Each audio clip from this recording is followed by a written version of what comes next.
di hiji perusahaan di NASA misalnya ulah letik-letik lah NASA lah urang boga modal pangletikna di NASA urang mah 1 miliar letik nya nama meureunanan bangsa 100M urang 1M tak urang teh mun deuk invest kudu nyaho modal keseluruhan nu nyana sabaraha nu ibu itu nu ibuna sama boga ibu pode dae ngaranna nya urang 1 miliar nyana 100 miliar nyaho tah harga modal keseluruhan geus engkeuna untung babarengan rugi babarengan ke kalkulasi urang deuk dibere sabaraha persen itu teteh mun cenah ieu bagina bagalna teh bagi 10 9 nyana urang hiji rugina geus kitu keneh nyana rugi 9 urang rugi hiji jadi karugi-rugina kudu babarengan ieu mah pan kos kitu tah hayang untungna doang per kilogram dibere 1000 ai modal kabehan nyaho teu mun 10 urang jadi sering sabaraha duit kudu dikanyahokeun perjanjianna untung bareng rugi bareng kitu tah henteu teuk ceuli aing datang ka kitu bae cak aing teu mending nenden duit di bank deposito sakalian ngarebek ka neraka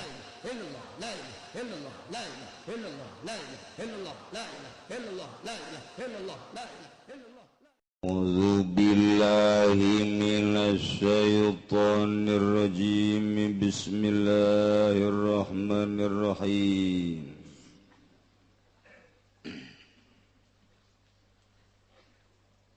Wa 'alaiha irda'u waladiha laba lan iku wajib ing atase utawi nyosoni ing anake allaba ing puhan wiwitan mabadahu gari-garing dalam sahusana yarda ilam yujad ilahiya lamun waratin nemu angin sopaya wa ajnabiyatun atawa wadon kang bangsalian wajib irda'uhu maka wajib apa nyosoni ing walad wa in wujidat lan lamun tinemu ya karone lan ajnabiyah lam tujbaril maka ora den paksa sapa mboke in ragibat wa yaman kuatu abi maka lamun demen ya malaika iku kang den tikah dening bapane ya walad Allahumma wa fil asai maka ikut tetap gadua ya abi utawi nyegaing ing dalam munggu kawal asa kultu ngucap ingsun alasa walaysa lahuman wa utawi kawal asa maiku waranana ikut tetap gadua ya abi utawi nyegaing As-sahaha wal-aktharuna lan wisnuhekun wingkau sabba ulama kekabe wallahu alam lan uti Allah iku kang maha uning ini tafaqo magalamun mubakat yagarane lan nabi wa talabat dan nyupriya umujata mislin ing buruhan umpama ujibat magadan subadanan yaun Al-Fawqaha tawaing dalam satu kuring ujrat mislin fala ujibat wa kadha intabarat ajnabiyatun aradiyat bi'aqalla fil azhar wa kadha lan halika ikilahum lamun gawe kerna Allah sabawadon kang bangsalian atawa idaya ajnabiyah kalawan uburuhan kang leuwis titik kang leuwih kedik fil azhari ing dalam mungguh kaul azhar il azhari ing dalam mungguh kaul azhar.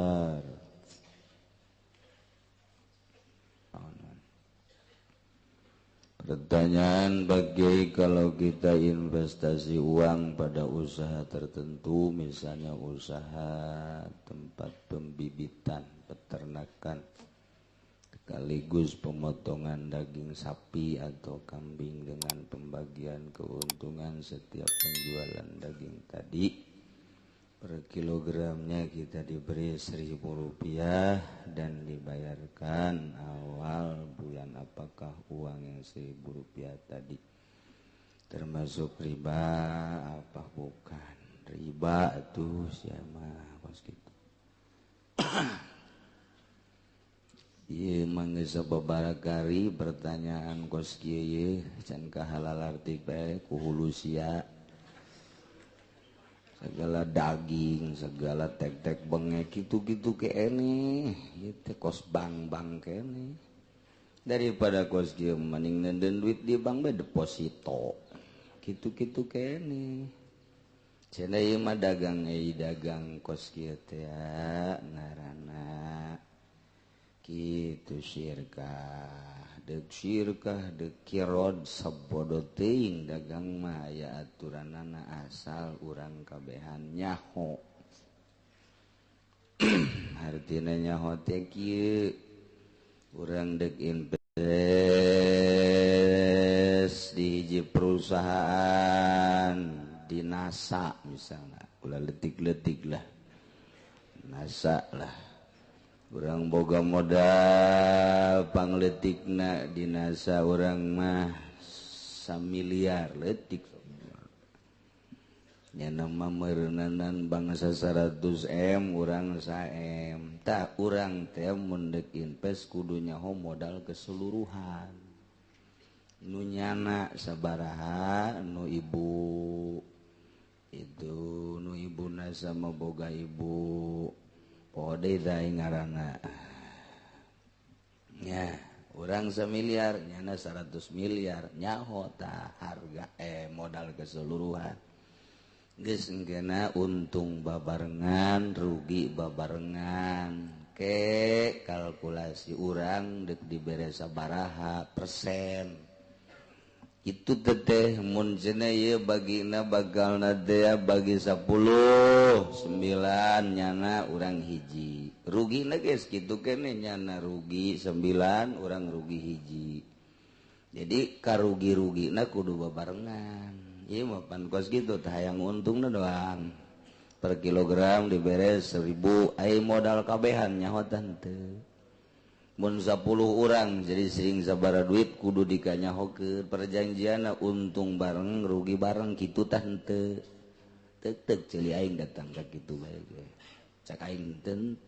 mending nenden duit di bank deposito sakalian ngarebek ka neraka lese segitu bae sih urang nunda duit di tukang emas toko emas biasa sok itu Tasikmalaya itu Garut Bandung pedah nu dagang teh tetangga atau kawauh engke urang dibere per bulana kadang-kadang sok dibere urang teh gitu 500.000 atau 1 juta eta kos kitu riba lamun urang kadinyana lain nginjemkeun mun nginjemkeun ulah hayang dibere Izreta mah karena Allah subhanahu wa ta'ala lillahi ta'ala Allahu akbar mun hayang untung atuh kudu pasini ye kula boga modal ye cek tukang emas ayu urang babarengan ayu sabaraha dinya modalan ye nu kula ye adalah 100 juta tah nu bapa sabaraha kudu dikanyahokeun nu tukang emas tah sabaraha ai urangna doang mah nyaho itu teu jaho riba ngaranna ieu kudu nyaho nu bapa sabaraha nu kula mah 1 miliar oh kula mah 100 geus jadi engke pembukuanna tiap bulan kudu dikanyahokeun ku kabehan pan babarengan dagangna manya babarengan nu nyahona tukang emas doang urang henteu ih pikir atuh ku hulu sia ai babarengan kudu nyaho geus kumpulan nih 100 sebulan sekali atau seminggu sekali penjualan poe anu tanggal sekian ieu sekian tuh jadi sebulan keuntungan sekian nya tah berarti ieu urang bagi 10 kula 9 maneh hiji bulan kedua gitu kena bulan ketilu tah ieu rugi bulan anu rugi jadi ai kerugian dina bulan ieu kerugianna 10 juta geus aing 9 juta rugi sia 1 juta daek teh sia kitu tah geus kitu eta ngaranna babarengan ieu urang hayang untungna doang dagang sapina ge teu nyaho nimbangna saha aju kumaha geus teu nyaho bae tukang non gitu ngaranna tukang sampe diajak dagang daging mal beres tak kudu nyaho kabehan dek di toko emas dek di pabrik nasa dek di perusahaan daging kudu nyaho kabehan mun limaan modal keseluruhan sekian 1 miliar si A sekian si B sekian si C sekian si D sekian nah si C sekian terketahui modal keseluruhan ti A B C D E tah kanyahoan kuari ndek bagi kumaha itu geus untungna bareng rugi bareng ieu mah pan lain unda duit di toko emas sebulan ngalir giliran rugi bae dicokot pan duitna Pak gara-gara dia lah yang mesti kabulu bahaya cenah ieu duit dicokot embung rugi mah embung rugi eta geus kitu riba geus dikieu-kieu ge riba bae kajian kumaha kecuali nuturkeun sakumaha tadi. Saya punya hutang sama orang tua tanpa diketahui oleh kakak dan adik saya sebelum sempat bayar kedua orang tua saya telah wafat. Bagaimana cara saya membayar hutang tadi atau harus diserahkan kemana? Gampang, kadieun bae ka aingkeun. Ahli waris nah tuh lantaran eta termasuk tirkah. Jadi bagikeun ke ahli waris bayarkeun heula aju bagikeun ke ahli waris. Kemudian misalkan saya punya hutang emas 5 gram ke Ki Umar tahun 2010 tahun 2011 saya mau bayar tapi Umar minta diganti sama uang dengan harga emas sekarang apakah boleh menurut agama permintaan uang tuh menang bae hutang emas ngan ku emas deui muntah tadina 10 gram bayar 10 gram deui tahun kamari hutang 10 gram kuari ge 10 gram kabeneran hayang ku duit bae tinggal diduitkeun bae sabaraha duit ya geus kitu mah teh mah geus babarina deui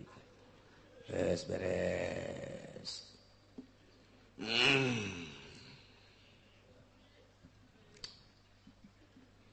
urang nuluykeun masalah soal nafkah Sarwiti kawin jeung Ki Zaid kuari boga anak ngalahirkeun Sarwiti eta anakna begitu datang ke alam dunia Sarwiti sebagai ibuna wajib nyusuan anakna sakali deui walaiha wajib kanyi Sarwiti irdo waladiha nyusuan anakna Allah ba'akana susu pertama lantaran susu nu pertama etalah anu bakal ngajadikeun kekuatan kasih bayi baka wajib nyi Sarwiti nyusuan anakna kanu pertama wajib tah borosot azanan sunah ku bapana katuhu azanan kenca komatan supaya nupang heulana kadenge kunyana ulah suara televisi ulah suara HP jauhkeun HP beusi keur borosot nang ninung lah kadenge oh iya berarti ulah jauhkeun tina suara-suara kitu azan Allahu akbar ngadengikeun orang teh oh sakieu ge urang di azanan nonton TV bae komo menteri azanan meureun baheula oh masyaallah tah beres andian atau geus dipandian azanan si orok dibersihan langsung susuan ku cai susu nu pertama laba ngaranna etalah anu bakal ngajadikeun kekuatan kanu jadi anak bantak susu nu pertama eta mah sing hade tah indungna teh hartina sing hade teh barang daharna sebab eta nu ngamimitian bakal jadi cikal bakal di dirina sing hade barang daharna ulah menang maling ulah menang korupsi ulah menang nyatut sing hade kadaharana ulah nu haram di daharna tah eta nu susu nu pertama eta nu bakal ngajadikeun pondasi budak mantak wajib tah nu pertama eta mah susuan budak teh eta sing hade kuari mah geus teh darek nusuan si indung teh we langsung bung cenah langsung susu sapi geus we make susu sapi mentek kagedena ge atuh geus we nya teh aja ngarasa sapi anak sapi ka ditu teh geus kulantaran ngarasa anak sapi atuh neuleuh bikang teh ka dituna atuh ongkos sapi bae kumaha neuleuh bikang main ceklak-ceklak bae eta gara-gara teh disusuan ku indungna akibatna nyana neuleuh mangsana teh sakumaha sapi bae geus eueuh kaisin teh tadina teu disusuan ku indungna wayahna sakali deui ka indung ieu mah kalah salaki mah teu kudu nyusuan teu kudu nyusu malah mah ieu mah kuduna ka indungna wajib nyusuan anakna begitu borosot lahir wajib dah si indung nyusuan anakna saenggeusna nu pertama eta mah tah kadituna mah bebas cuma badahu sabada nyusuan anakna nu pertama ilam yujad ilahia au ajdabiatun wajaba irdauhu lamun sasa kecuali indungna neangan nurek nyusuan nu sejen lain cara di Arab lain cara di Eropa lain cara di Timur Tengah babari neangan anu kuli nyusu teh di urang jarang panu kuli nyusu tah kulantaran hese indungna teangan sakadar indungna dok wajib diteruskan ku indungna disusuan lamun aya nu sejen lamun nu sejen aya nu siap nyusuan kakarak menang disusukeun ka nu sejen pokona mah sahabat mah nu aya saenggeusna nu pertama mah teu meunang ku sasa kudu ku indungna bae lamun eueuh kadang-kadang indungna eueuh cai susuan ulah waka disusuan ku sasa heulanan ulah waka bere bae madu bere bae naon bae cai beas ke mal kebel di asana wadang ya budak eta ku indung nungguan indungna supaya aya cai susuan ya resepna cek Imam Ghazali daharlah ngadaharlah bangsa sayur mayur nu loba bangsa senggang kangkung jeung sajabana tak engke subur cai susuna susukeun ka anakna nu pertama mah tungguan ulah disusuan ku sasa geus beres susu nu pertama tak kakarak mun sasa ku indungna deui mun aya nu sejen indungna ngameunangkeun mangga bapana ngameunangkeun mangga disusuan kudu sejen ieu ka urusan nyusuan mah geus rapih agama deuk kumaha deui Masya Allah ieu nu jadi masalah teh kuari mah ieu ngalahirkeun ieu nu jadi masalah teh asana bidan cukup jang ka neraka kos kitu bae teh tepuguh tekaru di USG padahal normal lantaran lamun normal mah cukup ku 1 juta 2 juta tapi lamun di sesar mah 8 sampai 10 juta sedangkan rumah sakitnya ngejar target eta tah nah maka disalahgunakeun USG tinggal USG urang mah urang bodoh urang lembur teh nyaho malang teh nyaho nyungsang teh nyaho ari-ari naik ka luhur geus teh nyaho we disingsieunan waduh ini kalau seminggu lagi tidak lurus nah ini harus disesar geus ceurik bae utang hitung bae aset nu aya naon ieu sepeda kempes warung bangkrut asana ya kontrakan can di aduh bingung bae ngabingungkeun jelema cukup bidan teh dokter teh tah jang ka neraka mah nyingsieunan jelema bae cukup gara modar ge gara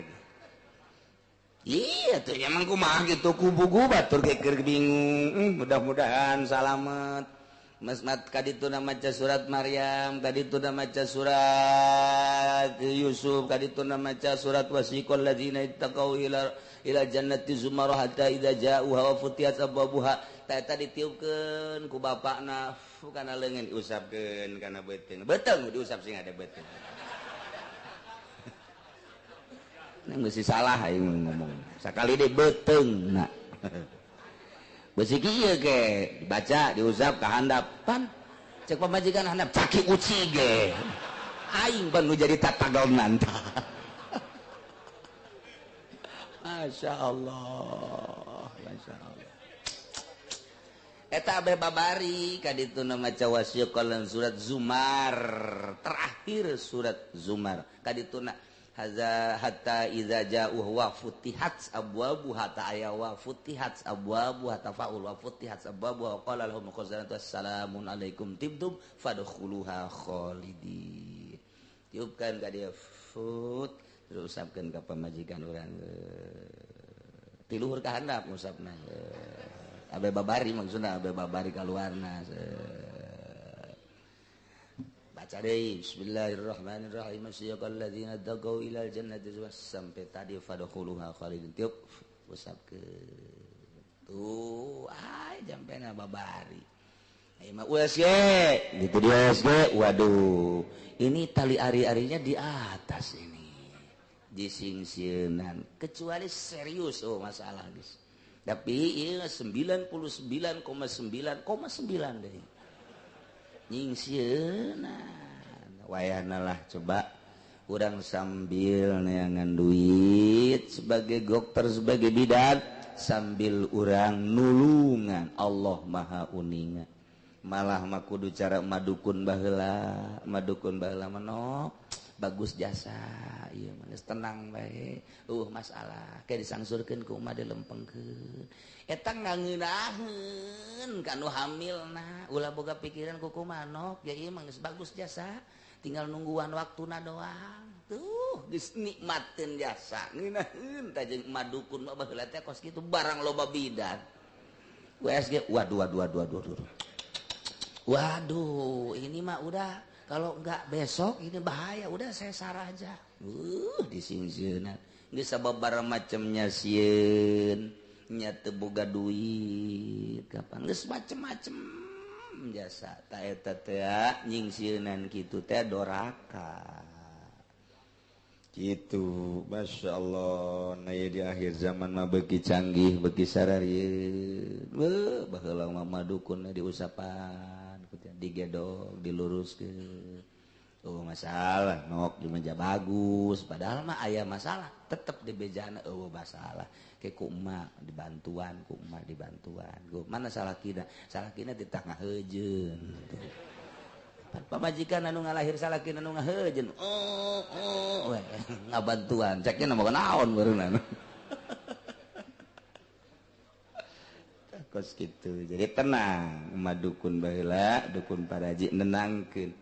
entek tara renang bae masalah kuari mah disesar mikiran anak kedua aduh anak pertama ge disesar empang jeung anak kedua ieu kumaha tuh loba kuari anu kabingungan masyaallah mudah-mudahan dokter-dokter jeung para bidan-bidan dibere hatena terbuka ku Gusti Allah sehingga bisa nganasehatan ka pasena bisa nenangkeun ka pasena bisa digawena sesuai jeung aturanana sehingga menang ridho Allah Subhanahu wa taala. Ngeunaheun biasa muncak bidan teh ja bagus. Nanaon geus iraha meuleus geura datang bae geus kada can meuleus mah teu kudu. Kitu pangeunaheun tah ke bae. Cuma lain ini harus segera. Wah, ini bahaya cek eta teh. Datang mah ka rumah sakit teh ieu teh itu diimpus henteu nungguan heula. Ini baru pembukaan satu tapi ini urut pembukaan satu udah tidur aja ada di situ. 5 poe pan HS teh lain HS aku kudu dibayar. Ceknya nama naon mun heuh HS di mushola mah bebas. Pan eta mah. Masyaallah karim. Aduh. Taya lahirna supaya rarapi ka para bidan maksudna kabehan supaya menang ridho Allah subhanahu wa ta'ala. Nulungan teh nulungan jasa bu ganjaran gede. Lahir maka wajib indungna nyusuan anakna nu pertama eta nu kaduana katilu dan selanjutnya mun eueuh sasangan aya indungna doang wajib indungna nyusuan atau aya nu sejen. Nah ieu terserah besi endek di kanu sejenkeun cara di Timur Tengah di Arab atau di Eropa ge loba nu kuli nyusu. Nah ieu dipersilahkeun wajib disusuan. Wa in wujidata tadi malamun eueuh sasa ilahia kecuali indungna wajib indungna nyusuan. Eueuh sasaha ila ajnabiyatun kecuali awewe nu sejen. Eueuh sasa ngan aya ge nu sejen dong wajib nu sejen nyusuan sebab mun teu nyusuan domadarat idror ngamadaratkeun. Cek syariat bisa maot mun teu disusuan. Wa in wujidata lamunnya indungna aya nu sejen gaya nu siap nyusuan lam tujbaril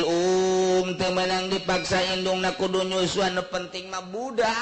aya anu mangnyusuankeun teu mesti indungna bae kabeneran indungna dilarang mah ku salakina aya tapi nu nyusuan nu sejen neng ya aya ieu tuh nu nyusuan nu sejen neng mah ulah nyusuan pan kunaon kitu Kak osok bedek bedek ada udah burak teh gitu asal tak nyusuan we gua sakumaha urang Turki. Nah di dele-dele teh waduh tama tuh aya 2 letreun mah ulah nah eta lamun dilarang terserah lamun atuh ngobrol-ngobrol atuh ulah susukeun ka batur asi aya mah tapi lamun eueuh nu nyusuan nu sejen haju kitu aya ge indungna doang teu meunang dilarang-larang. Mun aya nu sejen teu bisa dipaksa indungna teu meunang endek bae mangga henteu bade masalah. Bayeun rogibat wa yaman gua tu abi mun nyanana hayangeun si indungna nyusuan resep pisan ka anak rasa deudeuh rasa cinta sedengkeun indungna teh termasuk nu ditikah ku bapana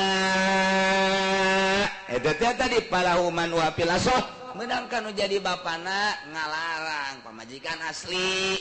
nah ieu dilarang ulah nyusuan geus bikeun bae ka nu sejen teu naon kos kitu aya satuju kabehan tapi cekaul aso laisa lahu man'uha teu meunang ka nu jadi salakina aya ka bapana eta budak ngalarang indung budak tina nyusuhan wa sahahul aktsarun disahihkeun kaul ieu khusus seueurna ulama wallahu a'lam. Ini tafaqqa talabat ujrata misin ujibat wari pamajikan jeung bapana budak jeung emakna jadi suami istri pas ini geus kuari malah disusuanana sanajana nu sejen ge ku neng bae oh ku neng bae ulah ku nu sejen ulah atuh teu naon tadi mah kula moal yang bebas bae gitu henteu lah ku neng bae susuan cek salakina teh cek pamajikan atuh teu naon ngan kurang mah bayar sabaraha tuh bayarna teh ya eta teh sapoe teh kudu dibayar 50.000 eta harga biasa eta 50.000 teh harga biasa cek salakina lamun sapoe 50.000 10 poe 500 sebulan 1,5 juta kan bencit bae aing atuh tadi mah mun 1,7 50.000 bayar non gitu kan eta murah eta sakitu teh 50.000 aduh tawar atuh jadilah 40.000 sapoe eta teh hayang dibayar si pamajikanana nyusuan anakna teh nu tadi naja aya ieu batur mun eueuh batur mah tetep teu kudu dipasinikan wajib disusuan ku manehna ieu mah lantaran aya batur nu siap diburuhan eta teh meunangkan dikabaturkeun ku ari mah dititah ku salakina geus bae ku neng bae lah ulah ku batur atuh teu naon tapi kula bayar sapoe 50.000 adu tawar jadi 40.000 wajib tadi bayar pamajikanana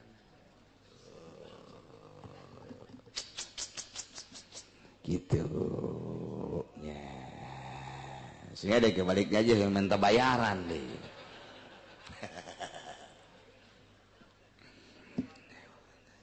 Au fauqaha fala saluhureun harga misilian saluhureun biasa kebiasaan awewe buburu teh buburu nyusuan 50.000 sapoe eta biasa geus bisa ditawar ke orang 40.000 iya bapak majikan anak yang dibayar sampai 75.000 atau 100.000 tah eta mah kekeh ulah daek nyusuan anak ya tapi bayar 75.000 oh mau ka 100 mah eta teu wajib dicumpuan kudu jadi bapakna lantaran mahal teuing